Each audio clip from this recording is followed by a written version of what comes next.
오늘 우리가 함께 살펴볼 말씀은 레위기 8장 10절에서 13절의 말씀입니다. 레위기 8장 10절에서 13절 말씀 우리 함께 보겠습니다.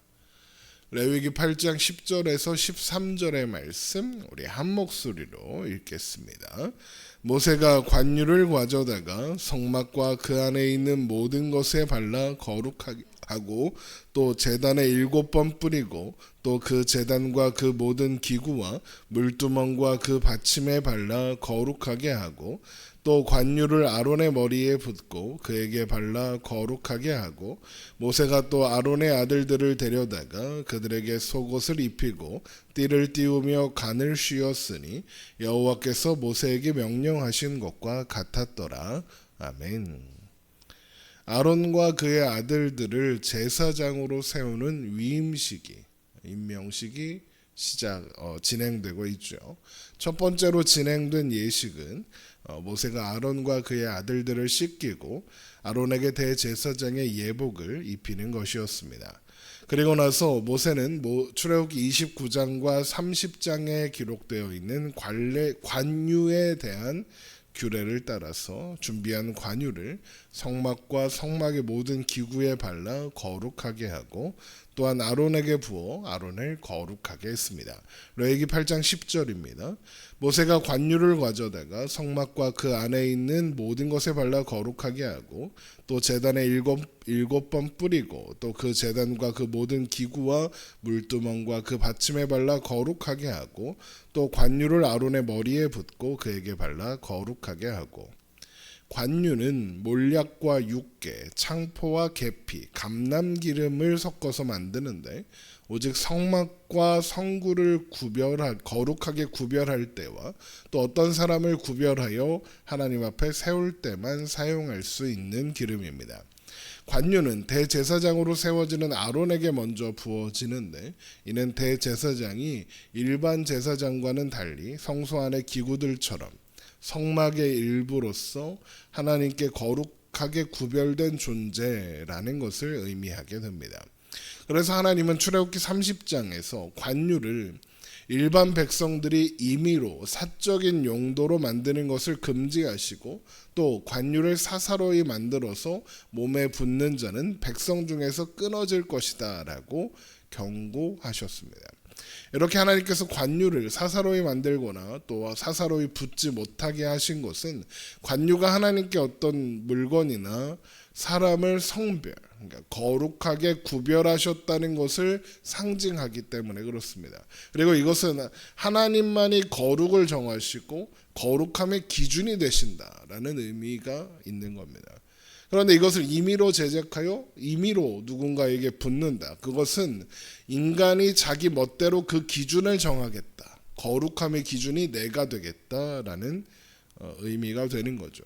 하나님의 기준이 아니라 내 기준에 따라서 내 마음대로 살겠다. 그것이 가장 큰 죄이며 아담과 하와가 선악과를 따먹었던 이유죠. 그래서 하나님은 관유를 임의로 만들거나 바르는 자는 백성 중에서 끊어지리라 라고 말씀하시는 겁니다. 관유를 임의로 만든다는 것은 하나님의 하나님 되심을 거절하고 하나님을 떠나서 내 뜻과 내 의지를 따라서 내 맘대로 살겠다는 의지를 드러내는 행동이 되는 겁니다. 그런데 우리가 보통 기름을 부으소서 이런 표현을 하잖아요. 그 기름이 바로 관유입니다.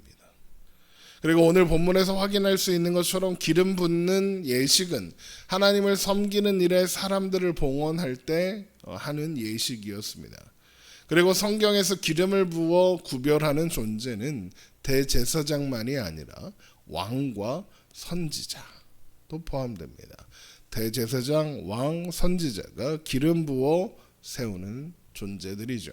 모세가 아론에게 기름을 부어 대제사장으로 세우는 것, 또 훗날 사무엘 선지자가 다윗에게 기름을 부어 왕으로 세우는 것, 또 더 훗날에 엘리야가 엘리사에게 기름을 부어 선지자로 세우는 것, 이런 것들이 그 예라고 할 수 있죠. 우리가 자주 사용하는 메시아, 그리스도라는 표현의 뜻도 기름 부음을 받은 자라는 뜻입니다. 바로 관유를 부음받은 자라는 뜻이죠. 그래서 구약 성경에서 대제사장과 왕과 선지자는 모두 메시아에 해당하는 사람들인 겁니다. 그런데 우리가 아는 메시아가 누구십니까? 우리가 아는 그리스도가 누구십니까? 바로 예수 그리스도시죠. 그래서 우리가 예수 그리스도라고 고백하는 겁니다.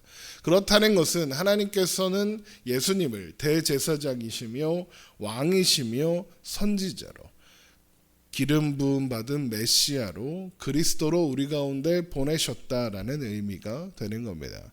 그래서 히브리서 3장 1절은 그러므로 함께 하늘의 부르심을 받은 거룩한 형제들아 우리의 믿는 도리의 사도시며 대제사장이신 예수님을 생각해라. 깊이 생각해라 라고 해서 예수님을 대제사장으로 고백하는 것이고, 누가복음 1장 31절에서 33절의 말씀은 보라 내가 잉태하여 아들을 낳으니 그 이름을 예수라 하라. 그가 큰 자가 되고 지극히 높은 이의 아들이라 일컬어질 것이요 주 하나님이 그 조상 다윗의 왕위를 그에게 주시리니 영원히 야곱의 집을 왕으로 다스릴 것이며 그 나라가 무궁하리라 라고 해서 예수님을 왕으로 고백하고 있고, 또 요한복음 6장 14절은 그 사람이 예수께서 행하신 이 표적을 보고 말하되 이는 참으로 세상에 오실 그 선지자라 하더라 라고 해서 예수님을 선지자로 소개하고 고백하고 있는 겁니다.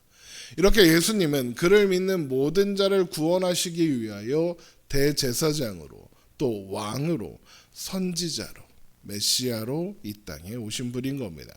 그러므로 아론에게 기름을 붓는 것과 또 성소와 성소에서 사용되는 기구들의 기름을 붓는 것은 모두 예수 그리스도의 사역을 예표하고 있는 겁니다. 그런데 우리가 지난 시간에 살펴본 것처럼 아론은 기름 부음 받을 만한 자격이 없습니다. 그는 메시아가 될 수 없죠. 그러나 하나님은 그에게 기름을 부으시고 기름 부음 받은 자 곧 메시아로 세우셨습니다. 이렇게 자격 없는 아론이 기름 부음 받은 자가 될 수 있는 것은 그를 통해서 예표되는 예수님 때문입니다.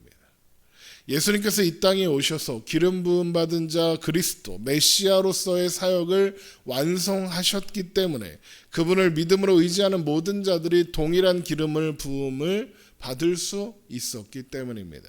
고린도후서 1장 21절을 보면 우리를 너희와 함께 그리스도 안에서 굳건하게 하시고 우리에게 기름을 부으신 이는 하나님이시다라고 하는 겁니다. 예수님을 믿음으로 의지하는 모든 자에게 하나님께서 기름을 부어주신다라는 거죠. 다만 상징적인 의미를 가지고 있는 기름에 불과한 관유가 아니라 성령으로 기름 부어주시죠. 그래서 고린도후서 1장 22절에 그가 또한 우리에게 인치시고 보증으로 우리 마음에 성령을 주셨느니라 라고 해서 기름 부으신 이는 하나님이신데 그가 우리에게 성령을 주셨다라고 설명하고 있는 겁니다. 그래서 우리가 성령님의 기름 부으심이라는 표현을 사용하게 되는 겁니다. 예수님을 믿는 모든 자에게 임하시는 성령님이 모든 신자에게 부어주시는 하나님의 관유, 하나님의 기름 부으심인 겁니다. 아론 또한 그가 예표하는 바 실체가 되시는 예수 그리스도, 오실 메시아, 오실 예수님을 믿음으로 바라봄으로써 그의 자격 없는 현실에도 불구하고 기름 부음을 받을 수 있게 되는 겁니다. 그러니까 아론은 오실 메시아를 믿는 믿음으로 기름 부음을 받는다라는 거죠. 그렇게 하나님은 자격 없는 존재인 아론에게 기름을 부으심으로써 자격 없는 자에게 베풀어 주시는 하나님의 은혜를 드러내고 증거하고 있는 것이며, 그 자격 없음을 채우시는 분이 하나님, 곧 하나님께서 보내실 메시아 예수 그리스도신 것을 알리시는 거죠. 자, 그렇게 아론에게 기름을 부은 모세는 또한 아론의 아들들을 데려다가 제사장의 옷을 입히고 관을 씌웠습니다. 레위기 8장 13절입니다. 모세가 또 아론의 아들들을 데려다가 그들에게 속옷을 입히고 띠를 띄우며 관을 씌웠으니 여호와께서 모세에게 명령하신 것과 같았더라. 레위기가 직접적으로 언급하고 있는 것은 아니지만 아론의 아들들에게 속옷을 입히고 띠를 띄우고 관을 씌운 후에 그들에게도 기름 부음이 있었을 겁니다. 왜냐하면 출애굽기 28장 41절에 기록된 위임식 진행에 대한 규례를 보면 하나님께서 그렇게 하라고 하셨거든요. 그리고 방금 읽은 레위기 8장 13절에는 여호와께서 모세에게 명령하신 것과 같았더라 되어 있죠. 지난번에도 말씀드린 것처럼 이 표현 여호와께서 모세에게 명령하신 것과 같았더라라는 표현이 반복되고 있는 이유는 모세가 아론과 그의 아들들에게 행하는 모든 일, 곧 아론을 대제사장으로 그의 아들들을 제사장으로 세우는 일이 모두 하나님의 명령을 그대로 수행하고 있는 것이며, 그래서 그들에게 행해지는 모든 일들의 기원이, 근거가 하나님께 있다는 것을 나타내기 위한 겁니다. 또한 하나님께서 모세를 통해 제시하신 이 모든 제사의 방식들, 제의들 또한 이방의 것들을, 또 어디 있는 것들을 흉내내고 모방해서 만들어내는 것, 그러니까 사람이 임의로 만들어내는 것이 아니라 하나님으로부터 기원하여 하나님의 명령을 따른 결과라는 것을 강조하기 위해서인 겁니다. 하나님께서 이 모든 일에 또 모든 사람들의 기원과 근거가 되신다는 거죠. 하나님이 모든 일의 원인이시라는 겁니다. 아론과 그의 아들들에게 부어 거룩하게 구별하는 기름이 예표하는 바 성령이 우리 가운데 임하셨습니다. 그래서 우리는 하나님의 택하신 족속이요 왕같은 제사장이며 소유된 백성으로 구별되었죠. 그게 베드로전서 2장 9절의 말씀이잖아요. 그리고 그 말씀 베드로전서 2장 9절을 보면 이는 너희를 어두운 데서 불러내어 그의 기이한 빛에 들어가게 하신 이의 아름다운 덕을 선포하게 하려 하심이라 되어 있습니다. 그러니까 이는 너희를 어두운 데서 불러내어 그의 기이한 빛에 들어가게 하신 것이 곧 우리를 거룩하게 구별하는 의미라는 거죠. 그래서 택하신 족속 왕같은 제사장 거룩한 나라 하나님의 소유된 백성으로 세우시는 겁니다. 하나님께서 어두운 데 있던 우리, 그래서 우리를 부를 만한 근거나 자격이 전혀 없었던 우리를 불러내요 하나님의 기이한 빛에, 하나님 나라의 빛에 들어가게 하사 우리를 택하신 족속으로 왕같은 제사장으로 거룩한 나라요 하나님의 소유된 백성으로 삼으시는 겁니다. 그 모든 일의 기원이, 그 모든 일의 원인이 누구한테 있다? 하나님께 있다. 오직 하나님께만 있다 인 겁니다. 오직 은혜, 하나님의 은혜만이 우리를 그렇게 할 수 있다. 하나님이 하신 일이다 라고 레위기의 말씀은 강조하고 있는 것이죠. 오늘 말씀을 통해서 우리는 하나님께서 자격 없는 우리에게 베풀어 주신 그 은혜와 사랑을 다시 한번 확인하고, 우리는 하나님 앞에 구별된 거룩한 자녀요 백성이라는 사실을 인식하며 하나님 안에서 하나님과 함께 오늘을 살아가는 우리가 되기를 주님의 이름으로 축원합니다. 기도하겠습니다.